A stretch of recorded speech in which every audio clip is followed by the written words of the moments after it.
does this go all the way to the end? But basically, at the very end, he says, "Oh, make sure you pay a cock in thanks to the God for me." Right. So basically, he's paying the God a thank you for his death.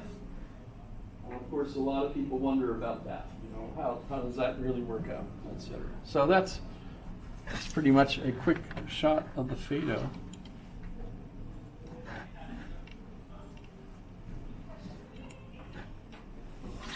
One of the biggest ones, though, is the Republic. The Laws is, I think, bigger. Symposium is another dialogue that might be bigger. Symposium is about love. There's 7 different kinds of love, and they're all arguing about it.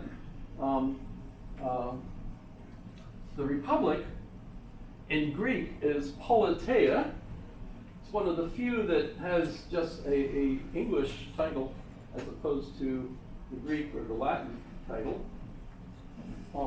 And res publica is Latin for the public thing. And one of the things I thought would be interesting is to compare it with Cicero.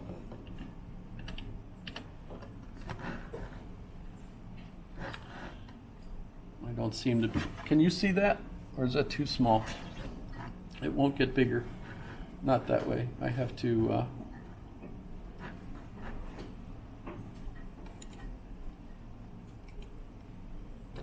Well, that didn't help. Shoot, yeah. Here we go.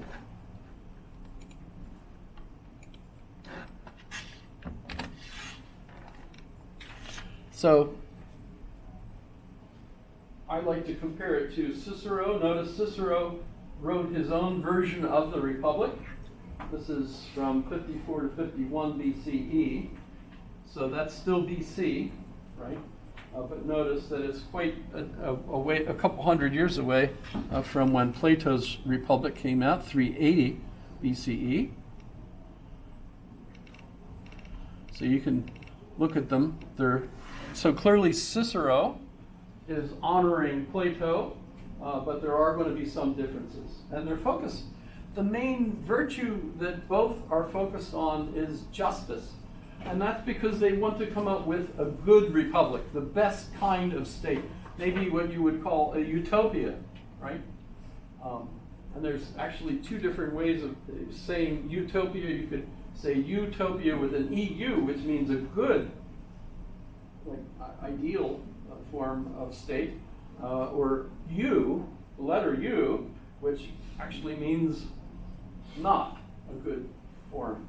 So whatever way you translate it, a lot of translations for a utopia, like Thomas More's Utopia, they always have a U. So theoretically, that's not going to be a good one. I don't know if they did that on purpose or what. But so the focus is on the ideal state. And what we see is that there's 3 different possible states. You can have the state ruled by one individual, or you can have a state ruled by a group of individuals, or you can have a state ruled by the many.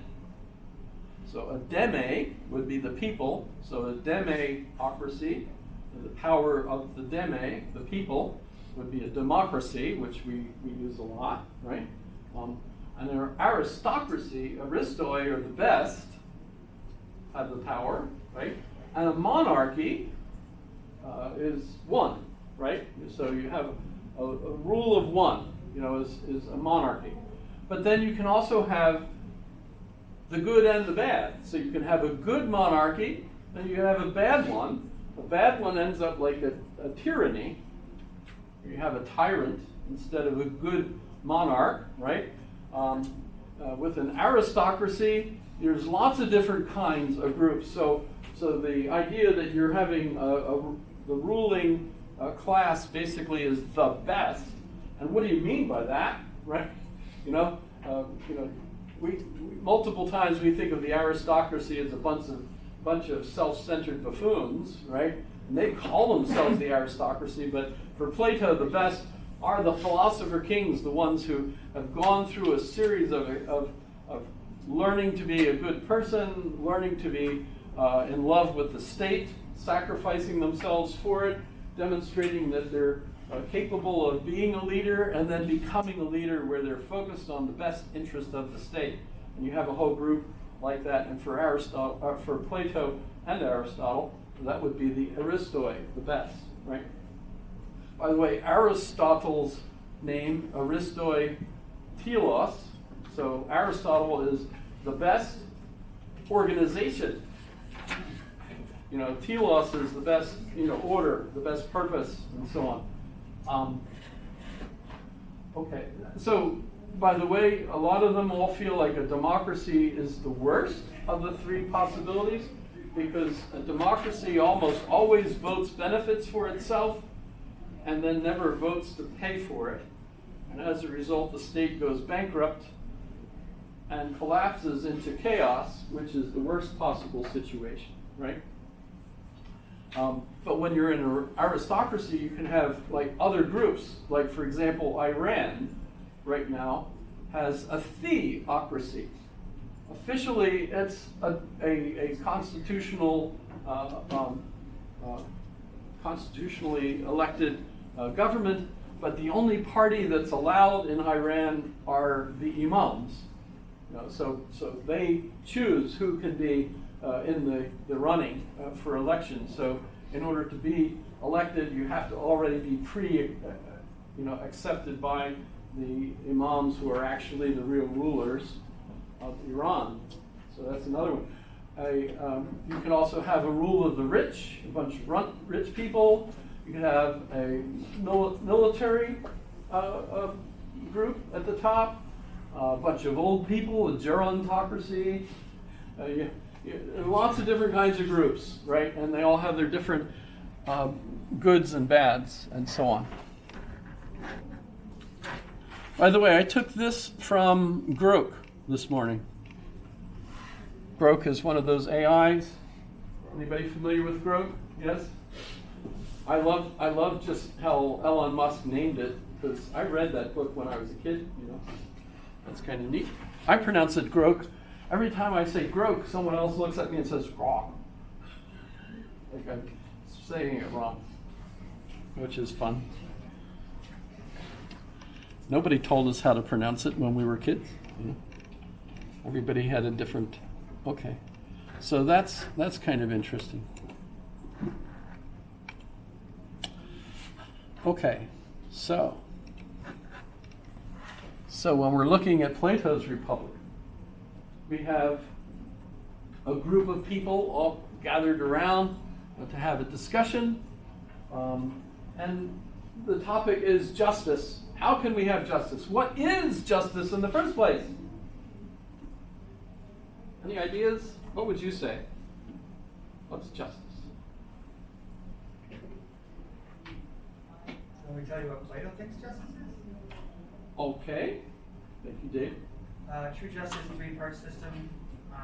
You have the guardians or rulers at the top, the military, who are supposed to be honorable and courageous in the middle, and then all the people that have their desires and their urges and whatever at the bottom. None of them, they basically stay in their own zone. None of them try to get out of that, and they all live in harmony that way. And people at the top are supposed to be the light ones. Theoretically, yeah. This is all theory. And this is a model. Brandon? Sounds to me like justice is the policing and enforcement of virtue, or what the state thinks that the virtues are. Lots of variants on this have actually been put into practice. Communism is essentially based on this. The proletariat, you're the workers, the bureaucracy, and then the ruling class. So there are lots of variants, but how did they get to the concept of justice in the first place? I remember when I was in class, Professor Clyghorn saying, I, us. We had to learn these chants. He gave us a sheet with all the different chants so we could learn them. And IS stands for the interest of the stronger. So when they're trying to figure out what justice is, one of the first suggestions is the strong. Might makes right, basically. And by the way they're interpreting this is not like the strong get their way regardless. It's instead that the strong choose what they're going to consider to be just.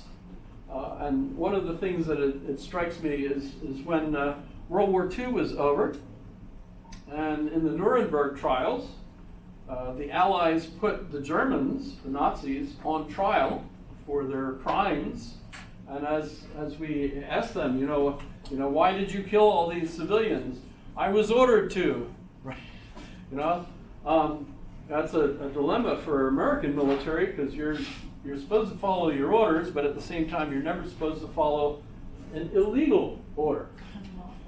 Unlawful order. And you look at the situation in Los Angeles right now, that's actually faced in the court with a deal, and Chicago might be next, and Washington is already, Washington D.C. So this is an interesting dilemma. But so the idea is, in the Nuremberg trials, we imposed our sense of the just on the Nazis, and we killed a lot of them because of what they did, even though they were using a Stoic model and saying that the orders I'm given are my highest value. I was doing the moral thing according to a Stoic point of view. So if I'm ordered to do this, that's what I will do, because that's what was best for the state. So they have a model that's in conflict with the model that we imposed on them. And of course, we were the stronger. So we hung a lot of them. As of course they did too. There was a lot of things going on at the time that's kind of difficult. But so interest of the stronger. But they come across a interesting myth. I don't know if it's an allegory maybe. The Ring of Gyges. There's a story about a guy who finds a ring, and if you're familiar with ring stories, it makes him invisible when he puts it on. Well, this is some other guy, not Gollum. He doesn't turn into Gollum, and so on. But once he puts on the ring, he discovers he's invisible, and as a result, he can get away with doing whatever he wants. So he kills the king and basically takes over the kingdom. It turns out to be really a bad thing for everybody concerned. And so this is used as a story to basically convince everyone that the interest of the stronger isn't really justice. So the next one is TTPD. Tell the truth and pay your debts. And this is where, of course, if you tell the truth always, you're always honest, and you pay your debts, that would be just. Well, it turns out that there's a good story where this doesn't work out too, and that's the white lie, So your friend is, and you are going drinking, and the friend gives you his truck keys and says, "Here, don't give them back to me if I'm drunk." Right? And of course he goes and he gets drunk, and then it comes, "Give me my keys." And you're like, "Oh, I gave them to your wife." You still have them in your pocket. You're lying to him because you don't want him to drive home. But you don't want him to beat you up either, because he's, of course, I'm always the smaller guy, right? He's the bigger guy, and I don't want him to beat me up. So, the keys, I gave them to your wife. The truck is gone. Well, actually, it's still sitting there. But, you get the idea. Is that a bad thing to lie to your friend for his own protection? Or is that okay? You said you were supposed to protect them in the first place. That's good how you justify it. I think. Kant will say never lie, and that gets us into all kinds of issues. But here in Plato, we get the sense that telling the truth all the time is not actually always best. So that one goes away, and so they end up with Geho, Geho, give to each his own. That would be the just state. They all conclude, they're all in agreement with that. And how do you do that? Well, you first have to do human psychology and figure out what kinds of people are there, right? And as a result, if I'm going to give each his own, I have to know what this person needs, what this person needs. Not everybody needs the same thing. So I'm going to have to do, part of this model now is I'm going to have to create human psychology. And I'm going to get 3 different characteristics, according to Plato. The lower appetite folks that are primarily